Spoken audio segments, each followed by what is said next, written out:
Well, good evening, ladies and gentlemen. I hope that you're all keeping safe and well. This is actually the second time I've tried giving this lecture to camera. The first time, I had all kinds of microphone problems, so I hope this comes through, and I hope you're keeping safe, as I said. On Thursday, before we meet for our discussion, if all goes well, I should have had my vaccination for COVID. Now, one of the side benefits of being old enough to be near the top of the queue for the vaccination is that I actually remember many of the things that we'll be talking about today. They happened within my time as a student, as a secondary school student, and I remember very, very vividly the Cultural Revolution in China in 1966. I wasn't there. My family had long left China, but it made headlines as an extraordinary event in its day. And it was an extraordinary event because we all understood that what Chairman Mao was trying to do was to try to reinvent the Chinese person, the Chinese personality, to recreate, as he said, the Chinese man. It was going to be a new Chinese man. And what this meant was that this new personality was going to be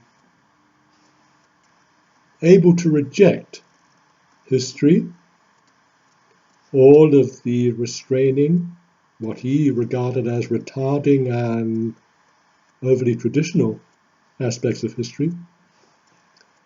Also stand fast and resist the outside world. That China could go it alone, that China could forge ahead in terms of its own purpose, based on its own identity, but that this identity had to be created anew. And the entire country was plunged into ferment. Young people of precisely your age were conscripted into the Red Guards to be the shock troops of the formation of the new Chinese man. And when the Cultural Revolution failed, these young people were sent to rural re-education camps so they could be, as it were, de-brainwashed of the very, very doctrine that they had been asked to propagate in the first instance. And many, many years later, when they were finally allowed to leave the rural re-education locations, some of them were allowed to continue their education abroad. And this is where I came into contact with a number of them, because some of them were allowed to enroll in a special program at Oxford.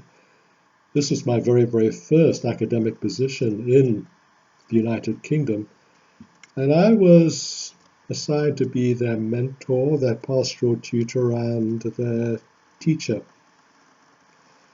And it was they who taught me, because their accounts of what they had been through in terms of their commitment to the new Chinese personality, to the new Chinese purpose, and then having to divest themselves of this commitment and of this belief, was an astounding journey. But in the process of the Cultural Revolution, in trying to destroy history, in trying to destroy the formation of themselves as Chinese up to that point in time, they would literally wipe out remnants of history, including temples, including libraries. And there was a Chinese habit which had existed since antiquity of recording your ancestors generation by generation on wooden plaques around the edge of your ceiling. And in many, many locations, those plaques were destroyed. And literally, not only history was destroyed, but the record of history was destroyed. So the effort was to go forward without baggage. The problem is that in going forward without past, you have to invent something to take its place.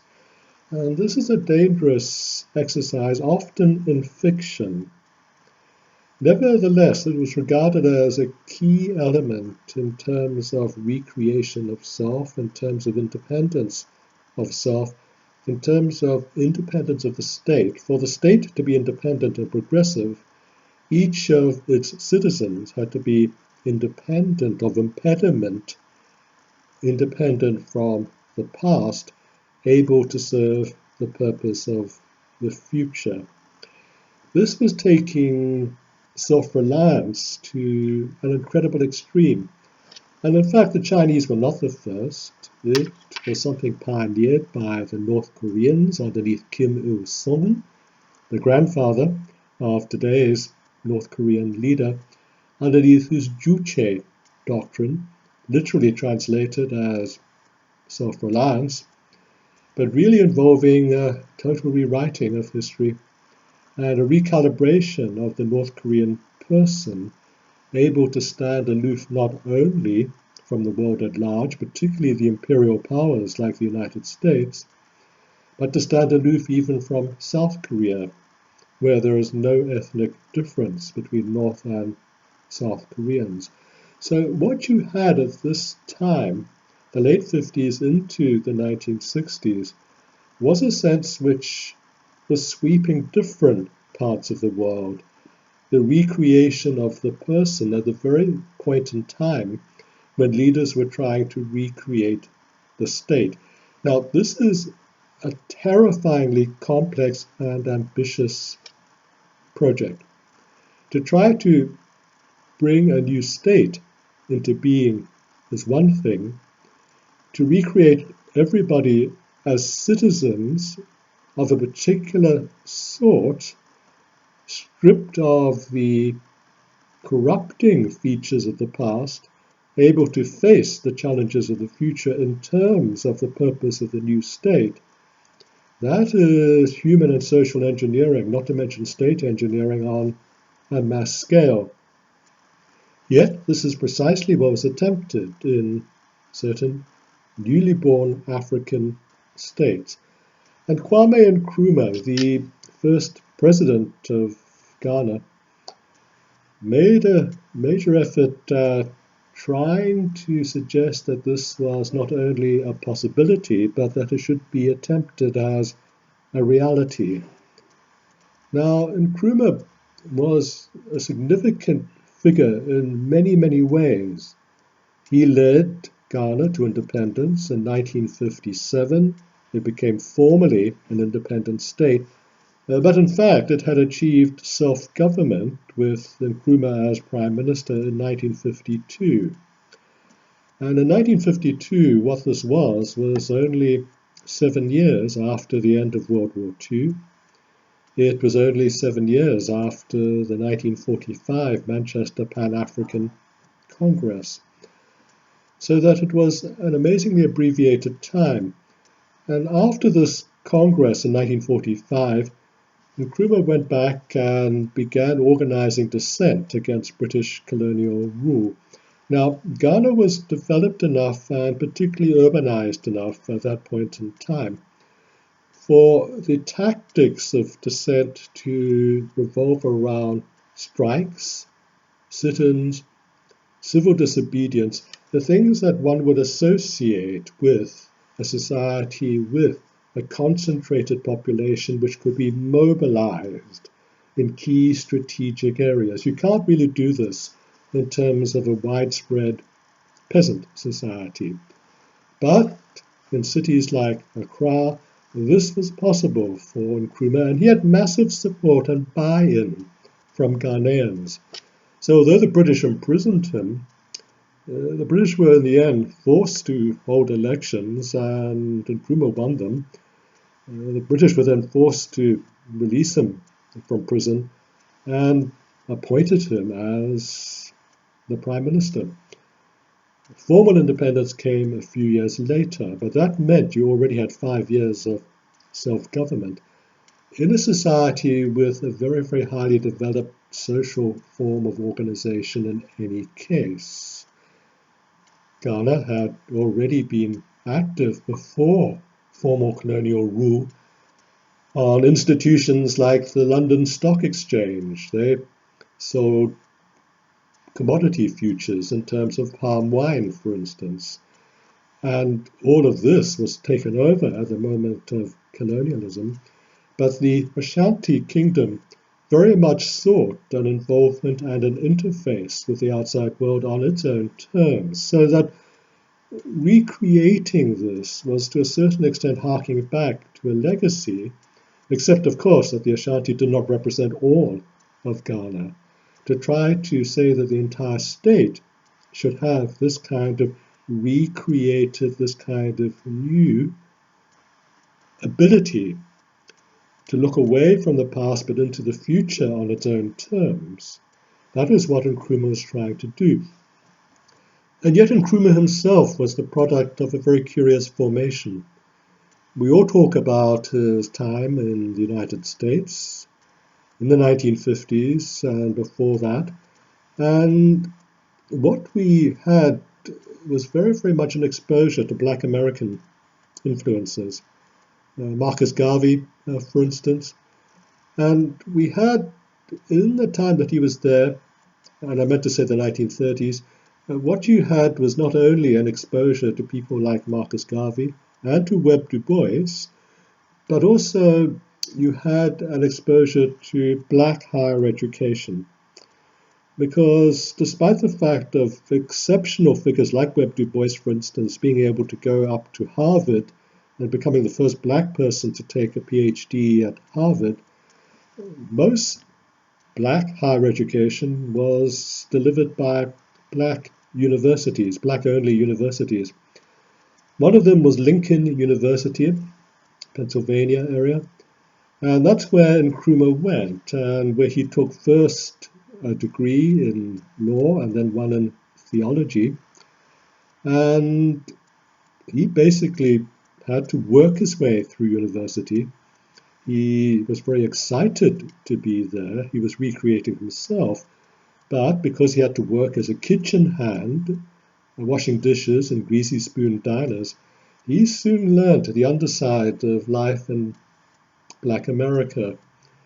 And so his formation was one not only of higher education under these specialist circumstances, but it was also a formation which was down and dirty and gritty. The formation of Nkrumah had begun, in fact, even as a student in Ghana, where he had heard lectures by the future president of Nigeria, Azikiwe, and Azikiwe had preceded him to Lincoln University, and in fact, one of the major halls of residence at that university today is named after both Azikiwe and Nkrumah, because they were two alumni who made their mark in Africa itself. But the institution in its previous guise, before it attained university status, was also pretty much the intellectual home of the American colonial society, which did not mean white colonialism. It meant, as we discussed earlier, the resettling of parts of Africa by freed Black American slaves. And this is where Blyden came into the picture. He was very much a product of the American colonial society, and he went back to Liberia to help develop the country, to help settle in the freed Black slaves, notwithstanding the problems that this new intake of people, although Black, caused the already existing indigenous population in what we now call Liberia.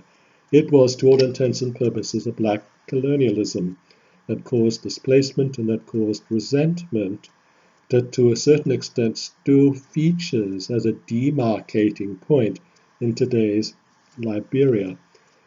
But Nkrumah did very, very well at Lincoln, and because of that was admitted to graduate school at the University of Pennsylvania proper. He had to prove himself before he gained entry there, and gained 2 master's degrees there.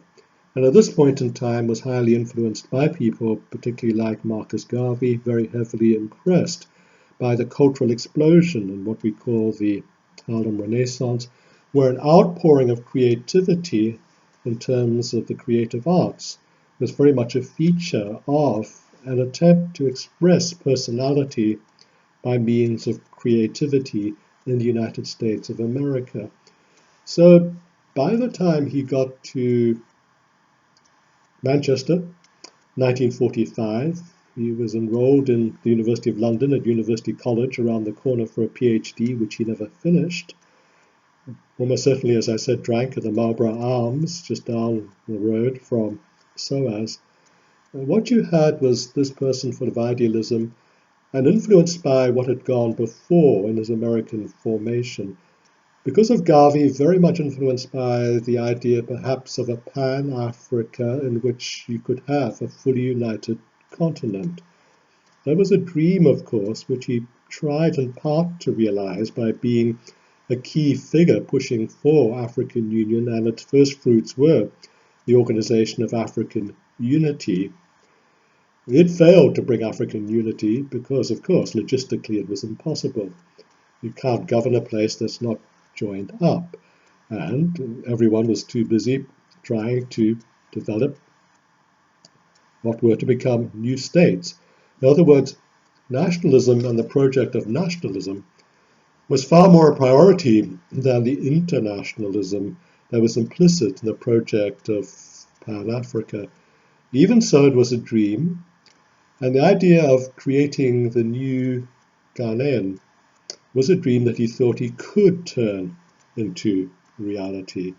So he was very, very much, as I said, influenced by the currents of thought and action around him.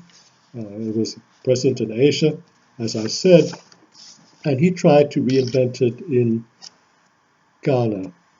And he developed a philosophy which he called Conscientiousness, by which he meant the self-consciousness of the Ghanaian person as a Ghanaian, as a modern Ghanaian on her own terms, not the terms of the colonial occupiers of the past. Now, what this meant was you actually had some of the problems that Blyden recognized, because what is this Ghanaian? She's a polyglot. It's a pluralistic country. So for Nkrumah, there was in his Conscientiousness a 9-point program. And some of this is self-explanatory, and some of it also excuses Nkrumah for some of the contradictions in his writing. Despite being very highly educated, his writings do not always, let us say, seem seamlessly logical. This is particularly so in his later writings after he had been overthrown and was in exile. And he wrote a number of works then based on what he called scientific Marxism, in which the laws of history were meant to favor Africa. I never met Nkrumah. I met his son once, who, because the father was most unpopular at the time of his being deposed, the son had essentially taken voluntary exile and wandered, and eventually wound up in Zimbabwe, where we met. And I asked him, what about your father's later works? And of course, he was a faithful son. He didn't say very much. He took a deep sip of his drink and shrugged his shoulders and rolled his eyes as if to say, well, you know, the old man. But this lack of complete clarity was also present in many of his earlier writings. Excerpted, they make sense. As a whole, they don't always do so. And Nkrumah, in fact, seemed to know this by saying, as the first of his 9-point program, that what is important is the thought rather than its written articulation. So never mind what I write, mind what I think, and what I think is how I rule. Now, this is a problem because it leads to a centrality of self. And when you come to a centrality of self, the prospect, the temptation of elevating self as leader, as president, above the nation, above the state, above the plural voices, perhaps, of the citizens of the state, Then you have the beginnings of the temptation towards dictatorship, and this is what he was accused of. An authoritarian approach to rule, verging on the dictatorial, and all the same was essentially ignorant of what was required to rule the country successfully, because he had no training in public administration himself, he had no economic formation. He had no formation in terms of understanding agriculture, cocoa production, for instance, in terms of understanding mining for gold, for instance. These two were parts of the mainstay of the Ghanaian economy. He was in a rush to develop, which basically means modernization in the terms of those days. That also meant it cost money. Not being aware of how to run a modern economy and the means, therefore, of engendering revenues, which had to come from trading with the outside world, what you had was mounting debt, devaluation of the national currency, the cedi, the rise in the cost of living, and people wondering where on earth this promised new land was leading them to. The fruits of freedom had not been delivered. And indeed, in terms of trying to make delivery possible, Nkrumah began to become authoritarian, as I said, coercively so, through the introduction of the one-party state. So that the one-party state was introduced in Ghana in 1964. It happened even earlier in Tanzania, as we shall see shortly, in 1962. And it happened in Zambia, again, as we shall see later, in 1967. Now, in Zambia, Kenneth Kaunda at least had the excuse that in 1965, the white settlers of southern Rhodesia had declared unilateral independence, vowing never to have in 1,000 years majority rule on their soil. So he could say that he was needing to force unity, so there would be no political dissent to get in the way not only of development and the creation of the new Zambian person, but also nothing to get in the way of a militarized onslaught and an economic onslaught on the part of the militarized white South. Now, in both Ghana and Tanzania, that was not present as an excuse. Nevertheless, because Nkrumah, by this stage, not needing to be articulate in his writings, was able to enforce his thought, so that the future of Ghana was to be decided increasingly on a narrow political basis. Nevertheless, point 2 of his 9-point program recognized that in Africa there's a traditional way of life, an Islamic tradition, and thirdly, Christianity and a Western culture. This is exactly what Blyden recognized when he wrote his book about the Negro race in Africa and what to do about Christianity and Islam. It is something that you can't escape. You have a plural element to African societies. And even dividing it up into those 3 categories is probably not enough in terms of the recognition of a far greater number of pluralities, ethnic pluralities, for instance. But even so, Nkrumah recognized that there were these 3 base distinctions that had in some way to be brought together. They couldn't all be dispersed with in terms of forging the new personality. They, in turn, had to be recreated as elements of the recreated, self-conscious African personality, the new African man. Nevertheless, he maintained in point 3 that in the traditional way of life there were no sectional interests. These came with colonialism, he said. This is patently untrue. If you look, for instance, at the Ashanti Empire, this was a kingship society. In other words, it was a feudal society. Feudal societies exist on a hierarchical basis, which means that the sectional interests of those at the top are privileged over those at the bottom. Those in the middle ride an uneasy path between the two. And because it was one form of society, the Ashanti among others, then you had a sectional interest in terms of preserving the interests of one ethnic group above those of the others. Never mind the complexity of the others. Your complexity, your capacities, your sense of self-identity formed in themselves a sectional interest with its own set of internal sectional interests. But nevertheless, Nkrumah ascribed sectional interests to colonialism, so that he was trying to say if we have no sectional interests, we can all work together in a form of unity in the new state. So that point 4, true independence requires a new harmony that can forge tradition, Islam, and Christianity into a humanist ideology. They all use this term, humanism. Kaunda wrote it large.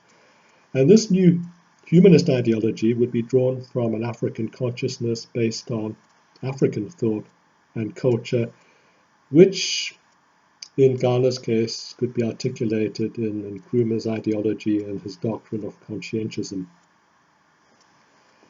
And this would be a doctrine, a springboard for future development. This was the thoughtful springboard. This was the foundation from which all else would spring. But it was the thought of one person as thought in one person's mind and not written down necessarily in a totally coherent fashion. Point 5 was that after you used the springboard, which was basically one to do with proposed egalitarianism, the only way that you could really spring was to identify egalitarianism with socialism. But, point 6, the socialism had to be a response to the African environment and the living conditions within it. But if you're trading with the outside world in terms of cocoa, in terms of palm wine, in terms of gold, other mineral resources, you're trading with a capitalist international economy. There's something which needs to be squared here as to how the in here works and intersects and benefits from the out there without succumbing to the out there, but all the same preserving the integrity of the in here. That point of conjunction and contradiction was not addressed in his proposition that egalitarianism requires socialism. Underneath what context and in what environment? Underneath what conditionalities? His point 6, that the socialism did have to respond to the African environment, again, is nicely said, but what exactly is meant by this? The African environment forged by colonialism, the African environment remembered from before colonialism, if it could be so remembered, the African environment as he projected it into the future. Had to fit the African personality, point 7, but what exactly is this African personality? Is this not exactly what it is that you're trying to recreate? Point 8, the cardinal ethic of conscientiousness is to treat each man as an end and not as a means. Well, I think that was something which was agreeable. And point 9, the enemies of this ethic are colonialism, imperialism, disunity, and lack of development. But if you're going to develop, that means intersection with the modern outside world and bringing modernity into the inside world as the means of development.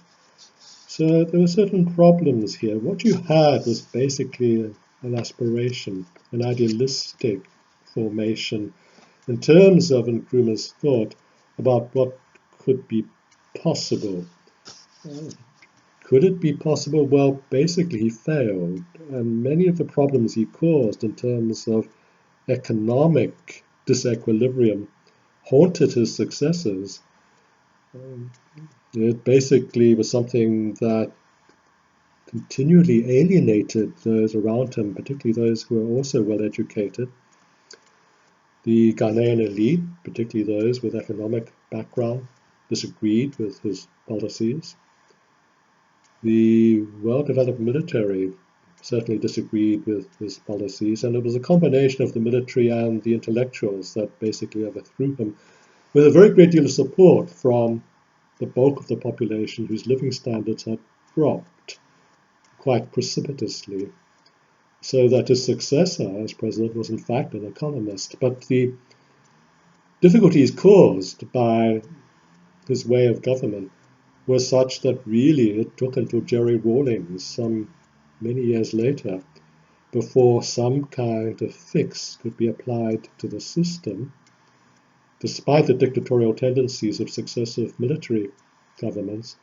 And Rawlings is only able to do that by an accommodation with the IMF.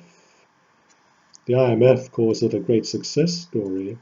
It caused great dislocation in Ghana itself, although in the end it stabilized the economy and gave a foundation for the successors of Rawlings who have ruled Ghana to this day.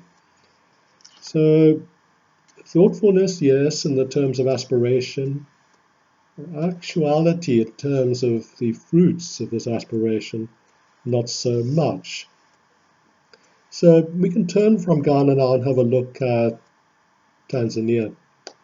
Now, this achieved independence in 1961. It was led by Julius Nyerere, who did not have an American formation. He had a Scottish formation. He came and studied at the University of Edinburgh. Then, I think still now, the first degree by tradition of the University of Edinburgh was what they called the MA, not unlike for a long time the Oxford and Cambridge master's degree. So it lent aura of education, but the actual education was the level of an honours degree in England. Even so, what it meant for Nkrumah, his exposure in largely more egalitarian society north of the border than existed in England itself, it meant that he was able to make contacts, friends, and associates, particularly with the Presbyterian left in Scotland. They adopted him, and he was basically able to absorb their piety.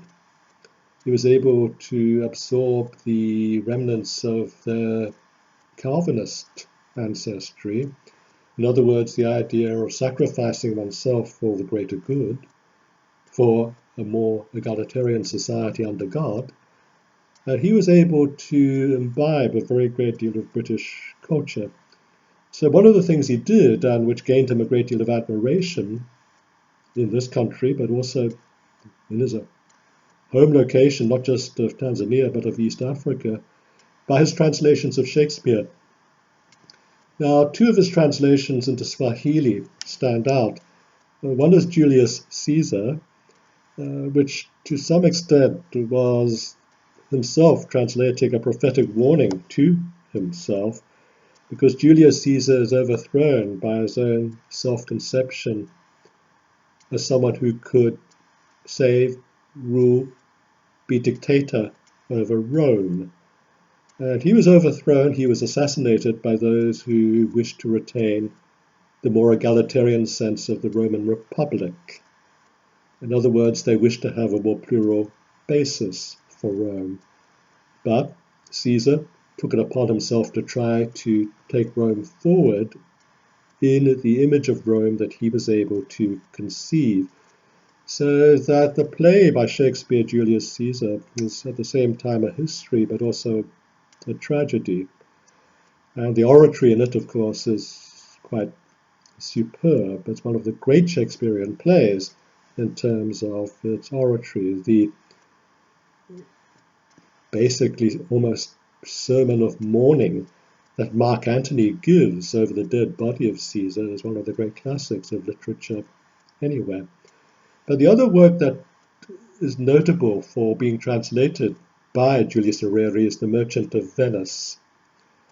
Now, in terms of translating it into Swahili, he found an alternative word for merchant, and the Swahili word that he used is probably best translated as the bourgeoisie of Venice, which again begins to reveal the formation that Nyerere had in Scotland, and that is the left thought that was prevalent in Scotland at that point in time, which of course had a critique of class society and a critique in particular of the bourgeoisie. So all of these things were implicit in his literary work which was appreciated in Ghana, and not in Ghana, in Kenya, as well as in other parts of the world. But what it meant was that in translating it into Swahili, Nyerere had the benefit of a lingua franca, and it was a common language, as well as the other languages in Tanzania, not nearly as many as in Zambia, in fact far fewer, but you had among them all a lingua franca, a common language, which had a written form, and this original written form used an Arabic alphabet. It's now written with a Latin alphabet. But what this meant was Islamic penetration of the eastern seaboard of Tanzania, and of course of the off-lying island territory of Zanzibar. What Nyerere did as his gesture towards Pan-Africanism was basically to say, well, look, we can try to do this on a small scale and on a practical basis. And so Tanganyika, as it was then called, became part of a union with Zanzibar, thus Tanzania as we know it today. But there was a long Arabic history in Zanzibar, thus the Arabic alphabet used for Swahili, thus adding again to the plural nature of today's Tanzania, thus very much enhancing Islam as a key characteristics, one of the key characteristics of Tanzanian society. But also what there was in Swahili literary tradition was a tradition of poetry, recorded, written, which meant that a president who was a literary figure was not something that was extraordinary. This was part of a certain tradition. In a way, you could almost say it was expected as a point of continuity from the past towards the future. What it meant was a pride in oneself and as a nation becoming an independent state because of the beauty of this literature and because it was written down. There was recorded history, even if poetically expressed. So Nyerere basically inherited and personified a lot of this. Even so, because he was deeply influenced by the outside world, China, for instance, and because he was greatly influenced by modern doctrines of social engineering, and because, despite the fact that there were far fewer ethnic groupings in Tanzania than in Zambia, he all the same had to create a modern Tanzanian society out of disparate groups and disparate backgrounds. He also needed to make the country productive agriculturally. It was not noted for its mineral deposits. And in order to do this, he embarked upon a piece of social engineering involving the entire nation, called Ujamaa, a form of self-reliance, in which the social engineering, not unlike what happened in China with its communes, and not unlike the collectivization of the farms in the early days of the Soviet Union, forced traditional rural communities to relocate to new villages, new communes of a productive nature, chosen for the most part without too much on-site consultation, but chosen very much by bureaucrats who saw the need for the geographical distribution of these new productive units in different parts of the country, which meant that people were torn away from their traditional homes, their traditional memories, the burial places of their deceased, torn away from the location of their ancestors where they intersected from the spiritual world with the material world, were forced into these new communal forms of organization, often in strange places, and often in places that had been chosen without regard for their productivity in terms of the quality of their soil, etc. In other words, agronomy was not a key feature of the planning for Ujamaa. So all kinds of problems, and it was one of these policy decisions which could have failed almost immediately, but the social engineering implicit in all of this, the social equality that was meant to accompany all of this underneath the doctrine of Ujamaa, was such that it attracted a very great deal of international support, not just from its friends in Scotland, but from the Scandinavians. So until very recently, the only reason why Tanzania stayed afloat economically was because of massive Scandinavian foreign aid.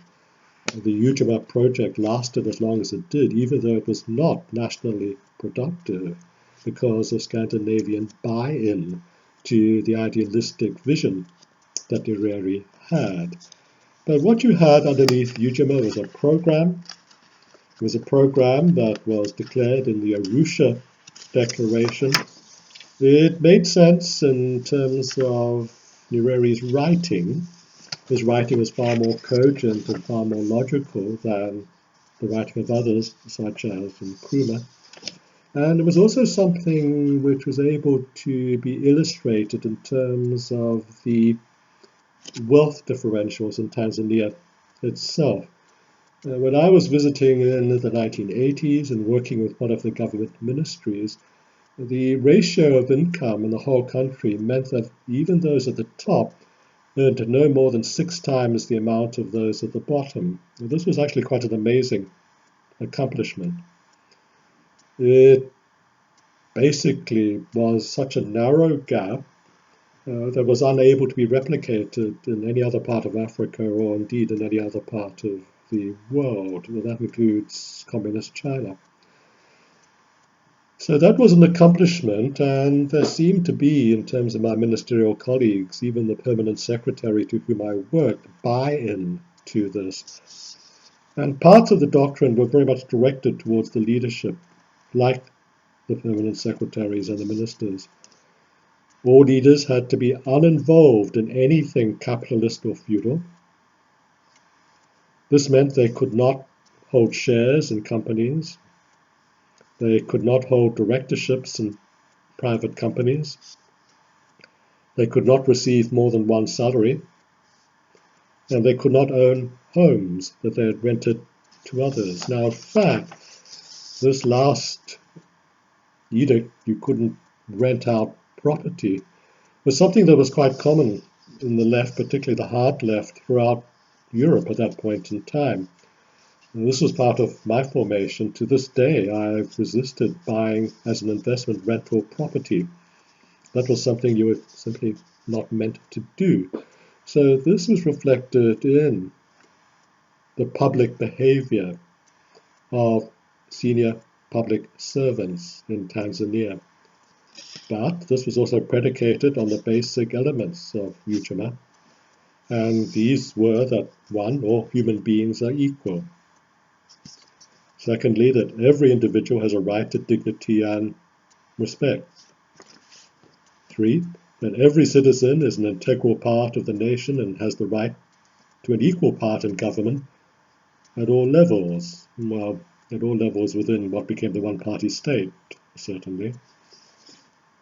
4, that every citizen has the right to freedom of expression, of movement, of religious belief, and of association within the context of the law. Again, within the context of the one-party state. In terms of freedom of association, you couldn't associate within a new political party, for instance. That was simply outlawed. So it wasn't within the context of the law. So insofar as you had freedom of association, it was restricted by law, which could be seen as restrictive rather than facilitating. Next, that every citizen has the right to receive from society protection of his life and of his property, except that if you were a senior civil servant, you couldn't own too much property.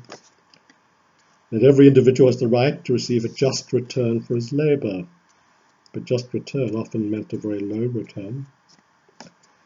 That all citizens together possess all the natural resources of the country and trust for their descendants, even if you had to produce those natural fruits of the country in terms of forced communal communities.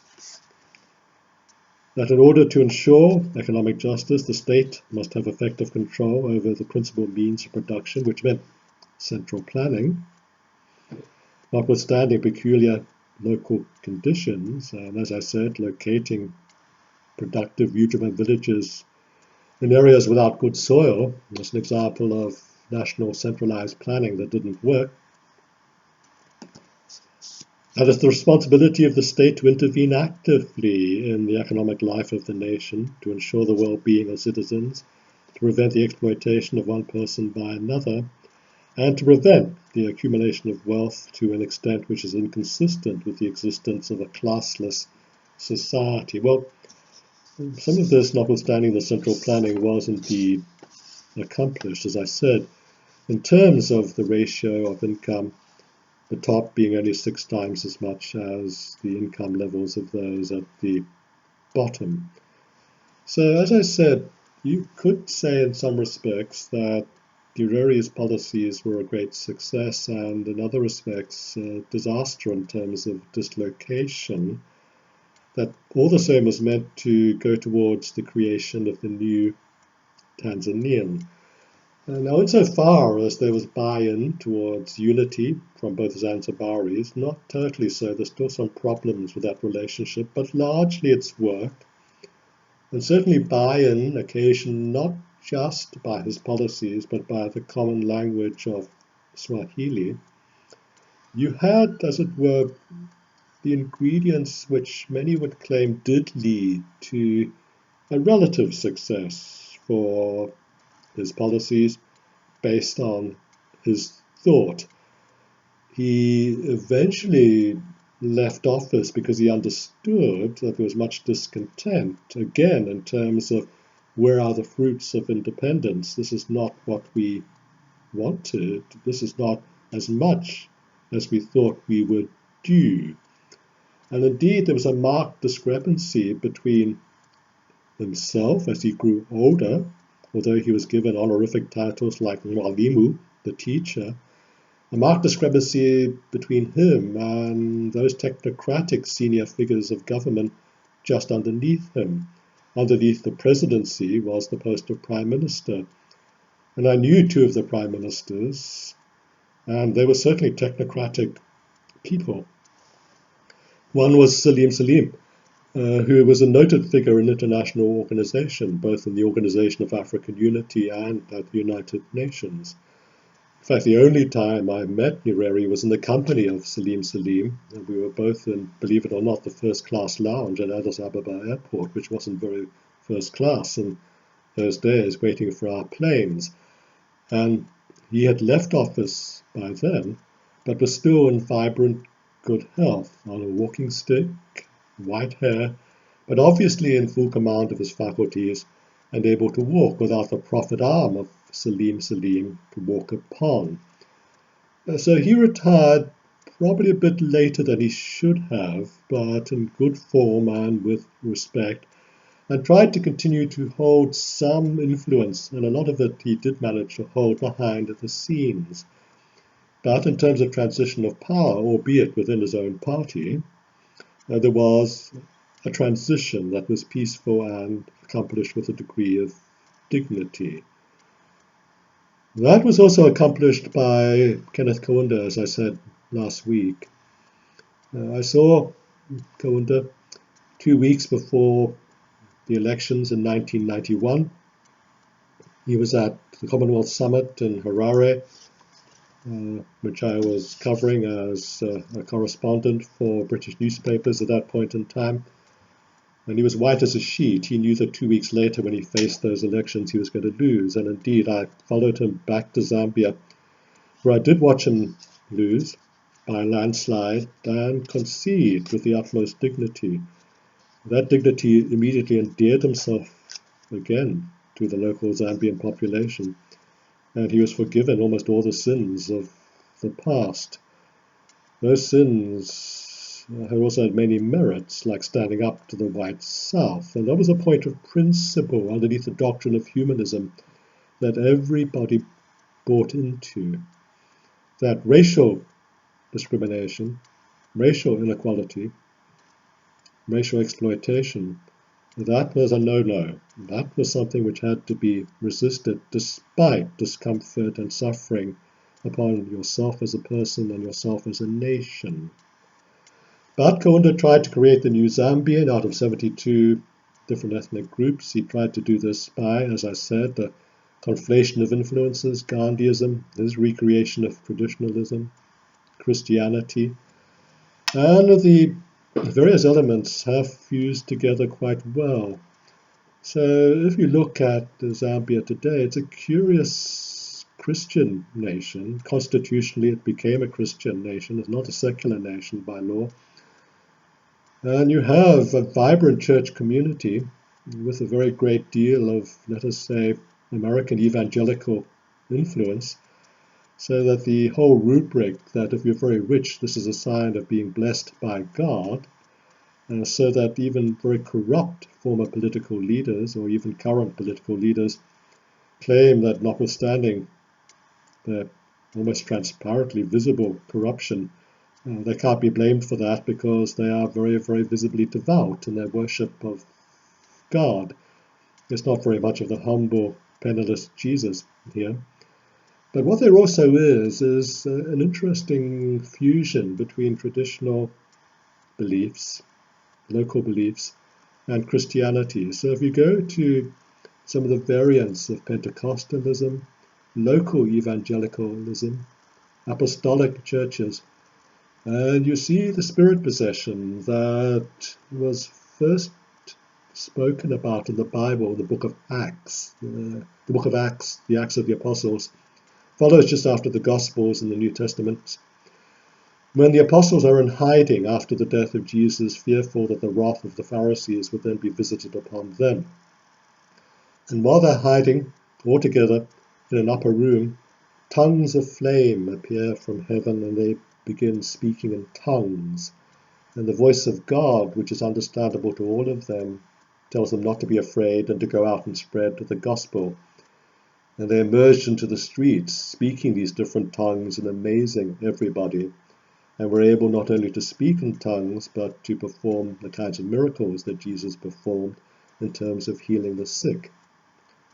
What you have in many of the Pentecostal and evangelical churches of Zambia is this conflation of Christianity, not dissimilar to its Southern Baptist form. The preachers all sound like former President Obama at his rhetorical best, and people become possessed by the Spirit of God. They speak in tongues. They are able to be healed by the priest touching their diseased or their crippled bodies. And this is something which is not only described as an inheritance from the Acts of the Apostles, but it's also something which, of course, speaks to certain forms of divination and divine intervention from the spirit world in traditional belief, where that which is beyond is able, through ritual, available to the initiated, to correspond and to enter and to provide effect in the world of the present material. So you have, finally, in terms of legacy of Kaunda, this kind of fusion of the thought processes that he enunciated as being the foundations of his humanism.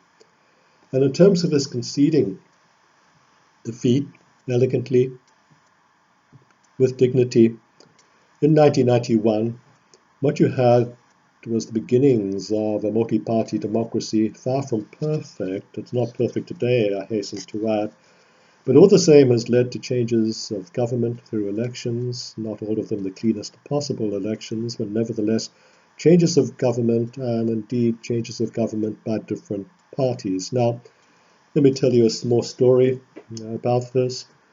What you had in 1989 was the fall of communism. The Berlin Wall went down. The television pictures on all of our screens were full of this.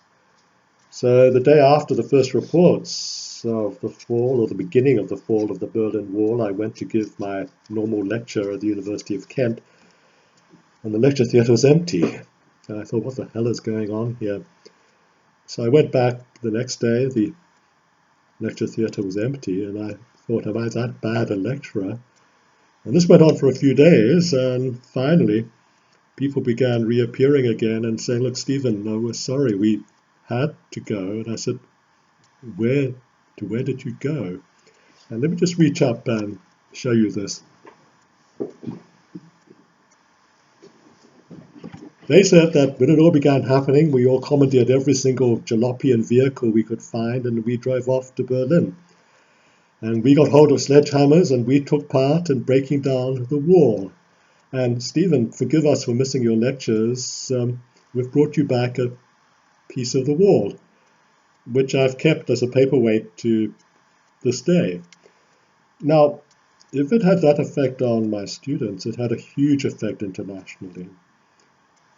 In Zambia, shortly after the fall of the Berlin Wall, throughout all of 1990, the cities were in ferment. Entire cities rose up saying, we want an end to one-party rule. If other people can have an end to one-party rule, so should we. If television cameras had bothered to come to Zambia, and they didn't, unfortunately, in a city like Kabwe, everyone was on the streets demanding that Kaunda stand down and give way to multi-party elections. He knew this was an irresistible force. He tried to buy time, saying, okay, we'll do this, but we'll have them in 1991, so you have time to organize. What it meant was he needed time to organize himself, to try to reinvent himself, to no avail. And he was overthrown, as I said, in the elections of 1991 by a landslide, and stood down from politics in a properly humanist fashion. His legacy is that he stood against the white South. His legacy is that he united a disparate, a pluralistic nation underneath the rubric of one Zambia, one nation. It largely does work as one nation. It didn't go completely bankrupt. It went very close to economic disaster. There never has been a coup, although ones have been planned, including from among my students. I had a military colonel as my student once. I went to visit him in prison, saying, after all I've taught you, you still botch up a coup. And we both laughed behind the bars, much to the consternation of his jailers. But Zambia has never really been technocratically well run. And the same problems that you saw in Ghana, to a certain extent, in Tanzania, also visited Zambia. So I'll sign off with a story. When I was living there, I got a call one day from the Minister of Youth. Stephen, please come down to the ministry. I get there. We're friends, the minister and I. His name was Kebi Musakatwane. He later became Prime Minister, in fact, a very good Prime Minister. And I said, Kebi, what's the problem? And he said, the IMF are coming to visit and they want to look at our books. And I said, oh, I'm surprised at that. I thought they would only want to look at the books of the big planning ministries. And I said, how serious are they? And they said they want to see all of our data. We've got the data from their last visit, which we presented to them. We've got data as of this moment in time. We've kept no data in between. And I said, bloody hell. So I said, Kebi, lock the door. But before you do that, tell your people to bring in 2 crates of beer. So this happened. 5 hours later, I emerged with an invented set of data, linking the last visit to the prospective next day visit on the part of the IMF. And I said, look, here's your bloody data. I'm almost certain that the IMF knew that someone had sat down to invent it. It was plausible, it was logical, it flowed. Basic data sets in terms of the basic material within them are not that hard. There's a certain basic logic that you follow, and that's really about it. The rest is simply drinking beer and writing them down. But this was a sin, and I do regard it as a public administrative sin, which hasn't totally departed from all parts of the Zambian governmental body to this day. Which basically leads me to my final words about the thoughts of these three, probably the greatest of the African leaders who are also regarded as thinkers, and whose philosophies were on everybody's tongue, at least in the summary of what they tried to do during my early lifetime. And that is what was missing in every single case was public planning and economic planning capacity, that kind of technocratic planning capacity. You can have everything that you want underneath the sun in terms of your aspirations for the new African person and in terms of the new African state. If there's no planning, there's no state. If there's no successful planning underneath the state, and it's not a successful state, people are not going to be happy citizens, no matter how new citizens they try to be. The new African personality works if there's a new Africa that works, a new African state that works. It works much better now than it did, and this is really an amazing progress in a very short space of time. But still a work in progress. Tanzania is working much better now because it has adopted capitalist ways. Ghana is working much better now because it adopted capitalist ways. Zambia is adopting new capitalist ways in a manner of speaking, not always successfully so. But in all three countries, the old doctrines of equality and socialism, as enunciated by their foundation leaders, well, those are recalled in memory, perhaps with nostalgia. The past always looks golden, even when it wasn't felt to be golden at the time. But the three countries today and their leaderships of today are no longer themselves regarding themselves as direct legacies of this thoughtful past. So thank you very much, ladies and gentlemen.